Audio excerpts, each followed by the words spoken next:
Ashamaa harka fuunee akkam jirtan hordoftoota chaanala keenya kan taatan marti keessanuu nagaan rabbii lafaaf iddoo jirtanitti isiniif haa baay'atu akkam turtan akkam sa'a kana geessanii ani obboleettiin keessan nagaa guutuu raafaa qaba akkasuma nama biraallee dabaladheen dhufe har'aa nuti nagaa guutuu raafaa qabna isiniin jechuun jaaladha. Kanaaf tibba darbe viidiyoon hojjedhe irratti baay'een keessan natti eekamtanii turtanii nuti yeroo sanatti dhiifama waliif gooneerra garuu yeroo biraa immoo yoo argadhe isiniifin gaafii tokko illee isiniif gaafadhe akkasumas immootu fuuldura keessanitti dhiifama jedhaan isiniin jedheen ture. Egaa kunoo har'a qabadhee dhufee jira.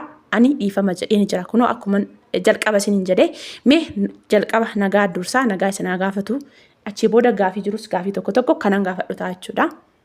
Nagaan isiniif ta'u. Egaa obboleewwan kiyyaa miidiyaa baay'ee sodaata maaliif akka ta'e hin beeku dhufee dura kaameraa taa'eetiyyuu dubbadhu yoo jedhaniini gizee addaan kutee fadhiisu jira jechuudha. Kanaaf kanammoo dhawaata adeemsa keessa hin baratama wanni hin baratamne hin jiru. Kanaafiyyuu isa dheengaddaarratti dhiifama siin jedheen ture dhiifama naaf gootee turte miti.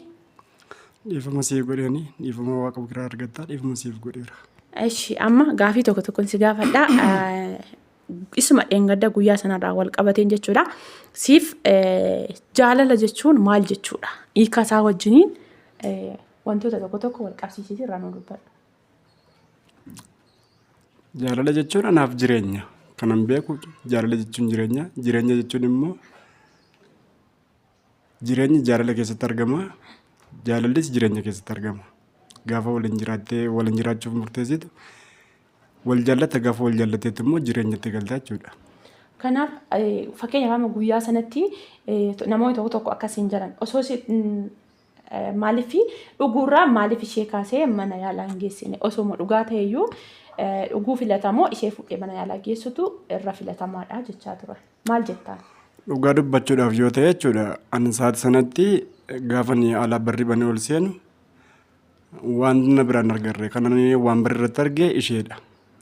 Gaafa ishee argee kawee immoo ishee ol qabuuf gaafa yaalee jedhutti sa'aatii sanatti bakka wanti biraan natti mul'ataa hin jiru. Maal taateetti wanta jedhamu dhadhabdee ciiste wanta jedhamu natti fakkaateen sirreessuudhaaf yaalee geggeesse. Gaafa yaalee geggeesse jedhutti gad jedhee kidaanii wayii lafatti argee kidaanii sana gaafa lafa kaasee jedhu immoo waan kidaanii foolii isaa gaafa ofitti qabee ilaalu fooliin isaa waa biraa ture. Achiin booda xarapheessaa irratti immoo qodaa buqqaa argee jechuudha. Sana booda gaafan wanta hin godhu wallaalee bakka isaa sanatti wanta na yaadayyuu hin qabu. Fakkeenyaaf amma ati dhiifama naa godhite jechuudha. Yeroo sanatti ofii keetii yoo of miite wanti sun yookaan immoo osoo nani miidhameera ta'e waan nan deebi'a. Fakkeenyaaf amma namni sun miidhameera already dogoggoree seexanis dogoggorsiisuu danda'a waan tokko godheera. Sa'aatii sanatti namni sun maal ta'ee dhameetu fuudhamee lafa kaafamee gara mana yaalaa yookaas immoo bakka jira miti waan tokko barbaadu immoo yeroo sana yoo of miite nama sanas hin baasne ofii keessatti dabaltee balleessitaa jechuudha. Akkamitti akkasitti fudhattee yaada sana? Bakka walumaa galaan natti hin fakkaatu. Ganaa achi kaasee achi nama biraa kaasee nama wallansisee nama du'aa fuudhee nama wallansisee yaadu. Kanaaf abdii kutannaa natti dhaga'ameera. Gaafa abdii kutannaa natti dhaga'ameera immoo ofii kiyyallee balleessuudha jechuudha karoorri kiyya. Anillee dogoggora nan qaba. Xabnis immoo hin jira hojiinis immoo hin jira waan ta'eef atillee boriif dogoggora kee kanarraa barattee akka hin dogoggorretti ofii keessa heddee ana illee kana hedduu dhaamsa cinnaan madda jechuudha. Sirriidha. Namni fakkeenyaaf amma keessattuu miidiyaa kanarratti tarii boruu kuni kan kana caalu jira miti qoosadha jedhamee piraankii namoonni baay'een miidiyaa hin ilaaltanii eenyumtuyyuu miidiyaa kanarra namni oolu piraankiin kan kana caalu iyyuu hin jira.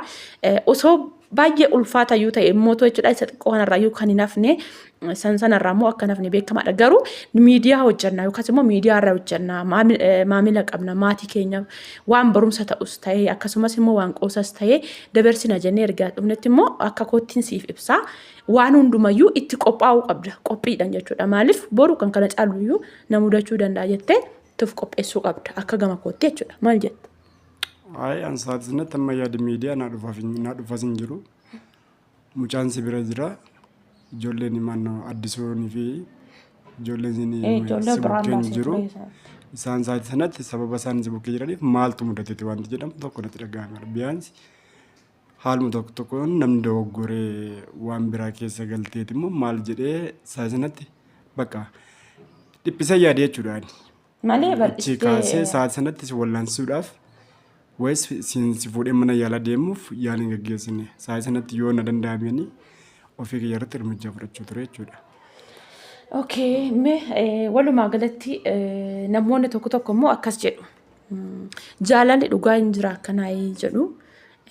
Jaalalli dhugaa maaliif gaafii akkasii nu gaafatan? Lakkaa jaalalli akkasii jira, jaalalli dhugaa jira waan jedhamu. Kominti namoota baay'ee dubbisteerta, anis dubbiseera. Mee maal jetta? Hayi jaalalli dhugaan akka ta'uuf gooteedha.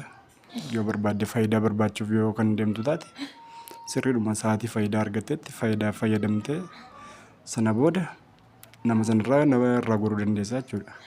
Laphee qulqulluu laphee garaa qulqulluudhaan yoo nan jaallatteetti immoo yoo du'a ta'e illee amma du'aatti fikiris kan maqaabirii dhumni irra jirri.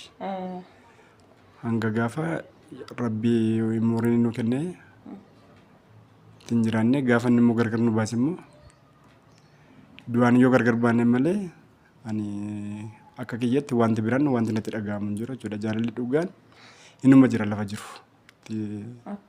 Sammuu kee amansiiftennaan wanta inni dhibuuf hin qabu jechuudha. Okay, eshi waan nama fakkeenyaa fi jaalala tokko namni tokko jechuudha. Sa'aatii kana keessatti dhuguma qilleensarraan akkasitti jalqabamee yookaan qilleensarraa wal baranii jaalala onlaayinii irraa wal baranii dhuguma milkaa'u namoonni milkaa'anis hin jiranii. Akkasumas immoo tuyyuu namni bara kana namni onlaayinii irraa nama baru faayidaadhaaf jedhu namoonni baay'een maal jettaan isaanii nuu? Sirriidhuma namoonni faayidaadhaaf nama barbaadan namoota baay'eetu hin jira. Ijoolleen nama baay'ee nan beeka. Gaafa anaafatti jalqaba gaafa haasofnuyyuu namni baay'een dudduubaan waan meeqa kanaa isaan nan beekaan. Garuu amma nu beekutti faayidaatu hin taane bakka gaafa si jaalladhe gara qulqulluu sababa si jaalladheef akka ittiin harkatti miidhamtus hin barbaanne jechuudha walumaa gala.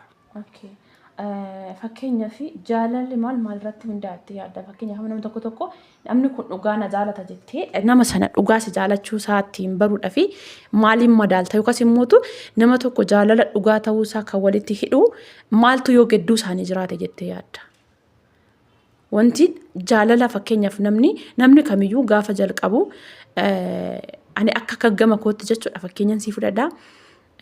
Nam kam gidduutti yoo jaalala jedhamee too yookaas immoo jaalalli sun dhufee erga dhufee immoo jireenya jedhamee too isteepuma jaalala irraa kaatee gara guddaatti gaafa hiiqaa dhuftu jaalala jedhamee hamma dhumaatti wajjin jiraatama yoo jedhame yoo amanamummaan jiraatedhaan. Maaliif amanamummaan hin jiru taanaan jaalalli hin jiru jedhee yaada akka kootti. Dhugaadhuma jaalala kan godhu amanamummaadhaaf dhugaa jiruudha jechuudha. Waan jiru dhugaa jiru yoo namatti dubbatteette amanamummaa yoo qabaatte jaalalli jabaatee dhaabbata. Amanamummaa hin qabne taanaan sobaan deemta taanaan jaalalli sun karaatti dhaabbata jechuudha. Okay. Jechi kee maaliif amanamummaan yoo jiraate jaalalli kamiyyuu jabaatee inni dhaabbata ittillee hin fufaa akkasumas immoo sobaan jalqabama taanaan immoo karaatti gatamuu yookaas immoo jaalala sobaa ta'ee walakkaatti hafuunsaa waan hin oolle jechuu keeti. Akka irraa dubbatteetti jechuudha. Egaa obboleewwan kiyyaa maaliif yeroo baay'ee isiniif dubbadheen ture ani jechuudha. Kunoo akkuma na bukkee jiru akkuma argaa jirtan kana jaalala dhugaa jettanii gaafa jalqabdanii eenyummaa keessan hin dhoksinaa. Eenyummaan keessan kaleessaa baay'ee isin fayyada. Nama tokko wal baruudhaaf eenyummaan keessan kaleessaa suni nama sanaaf ifa ta'uu qaba. Namoonni biraa dirqama miti. Isa bira darbee namoonni naannawaa isaa jiran yoo tasaatis ta'e maal sun dirqama miti. Garuu inni abbaan dhimmaa inni jireenya isaa guutuun si wajjin jiraadha jedhee tooniyyuu dhufee gara keessanitti inni keessa isaa yookaas immoo eenyummaa isaa dursee gaafa isinitti himu isinillee eenyummaa keessan dhoksitanii nama isa wajjin jiraachuudhaafis ta'e karaa dheeraa deemuudhaaf hin yaadina. Maaliif eenyummaan kun baay'ee dursaa waan kam keessattiyyuu tarii wantoota adda addaa irratti fakkeenya fudhattanii wal jaalattan yoo ta'e maallaqas ta'e bifa wantoota adda addaa fakkeenyota baay'ee isiniif fudhachuu hin danda'a. Sun yeroodhaaf hin darba. Biftis inni kaleessaa sun yarran ta'u wanti hundumtuu harcaa deema. Qabeenyis immoo gisee tokko yoo argatan gisee tokko dhabuu dhufa. Garuu irra caalatti maaltu barbaachisaadha? Eenyummaan keessan kalee fi jaalala keessan keessatti immoo wal amanuu qabaattanis dhabdanis wal biras jiraatta walirraayis fagaattanis amanamummaa qabdan taanaan wal amantan taanaan jireenya keessan itti fufaa jaalala dhaabbataa jireenya dhaabbataa argachuun waanuma salphaatti keessa keessan ni amansiistu jechuudha. Maaliif amanamummaa qabaachuu waliif jechuudha. Akkasumas immoo tuyyuu jalqaba keessanirraa eenyummaa keessa wal dhoksuun tasumayyuu hin barbaachisu jedha. Ati yoo maal jetta? Bakka anis kanuman jedha. Amanamummaan isa jalqabaati. Lammata irratti dhugaa jiru walitti himuudha. Wal jaallatta yoo taate gara qulqulluudhaan laphee qulqulluudhaan jireenya dheeraa jiraachuudhaa fi jaalala sana idimee umuriitti gochuudhaaf dirqama dhugaa jiru dubbachuun barbaachisaadha jechaadha. Kanarraan kana fedhu waan jiru hin qabu. Egaa obboleewwan kiyyaa amma kana har'aaf amma kana yoo dubbateera yoo jenne gahaadha. Yeroo biraatiif immoo qas jedhee adeemsa keessa kan isiniif dubbatu ta'a.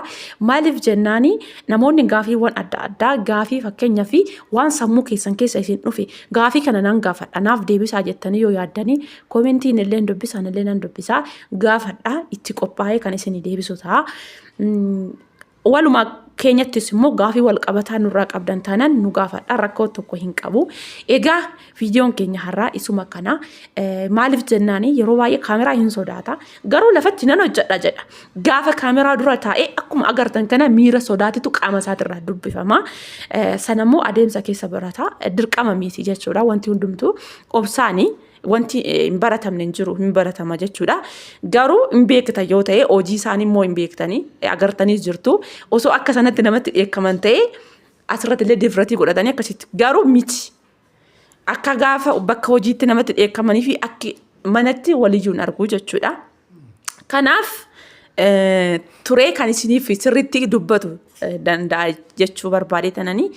Egaa laayikii gochuudhaan sabskiraabii godhaan nu jajjabeessaa. Akkasumas immoo akkuma jalqaba isiniif kaasee gaafiiwwan adda addaa warri qabdan nu gaafadha. Egaa jireenya keessan keessatti wal amanamummaa qabaadha. Argattanis dhabdanis amanamummaan jiraachuu qaba gidduu keessan. Saniin alatti mootuyyuu maaliif jennaani akkuma dhabuun jiru argachuun isin jira waan ta'eef gaafa dhaban qofas immoo walirraa fagaachuu gaafa nama qabu. Fakkeenyaaf amma namni tokko gaafa namni jireenya wajjin jalqabuuf gaafatu qabeenya maal akka qabu gaafata. Garuu sun barbaachisaa miti. Waan jireenya keessan keessatti jaalala dhugaa jiraachuu fi wal amanamummaa qabaachuudha. Egaa ani xumureen jira. Innis dhaamsa dhumaa waan isiniif dhaamu yoo qabaate kan isiniif dubbatu ta'a. Bakka waan jiru hundumarraa yoo dubbataniiru. Gaafii yoo si gaafatan qophaadha. Gaafii kana booda waan jiru hundumaa deebisuudhaaf qophiidha jechuudha. Karaa keessaniin immoo subscribe, like, share gochuudhaan nu gargaaraa isiniin jedha. Ciao. Kanaaf asumarratti xumurree jirra hanga viidiyoo biraa walitti deemnutti nagaan nuuf turaadha. Kana booda gidiraa nan dhiisan jedhanii inni man hojjedha. Abbaan itti qophaa'e abbaan itti hin qophoofne keessaan qabu si fuuldurattan itti dhaamee itti qophaa'uudha. Gizee hundas immoo waan akkasiitii miti darbee gizee tokko barbaachisaadha. Garuu anan irra caalatti ijoolleedhaaf fakkeenya ta'uu waanan barbaaduuf maaliif namni gaafa seenaa isaa dhugaa tokko baasee isin barsiisu dhugaaf waan ba'eef namni akka irraa baratuuf ani miidhameera bakka koo sana bu'ee namni biraa akka hin miidhamne waan jedhuuf waan ta'eef kanaaf yeroo baay'ee waan akkasiitti irratti isiniif hojjechuu barbaada malee qoosaatti yookaas qaldii yeroo hunda pirankii waan baay'isu natti hin fakkaatus keessi koos nan ajaju garuu waan barumsaa wal qabatee hamma dandeetti koo waan ofii kootii waan kanarraa baradhe jedhe tokko akkasiin baratta waan barbaaduuf sana irratti yeroo hundumaa qophiidhaan na eegaa amma immoo gaafii qabdan taanaan akkuma isiniin jedhe manni keenya bal'aadhaa karri keenya banaadhaa rakkoo tokko hin qabuun isiniin jedhaa nagaan nuuf turaa turtii gaarii.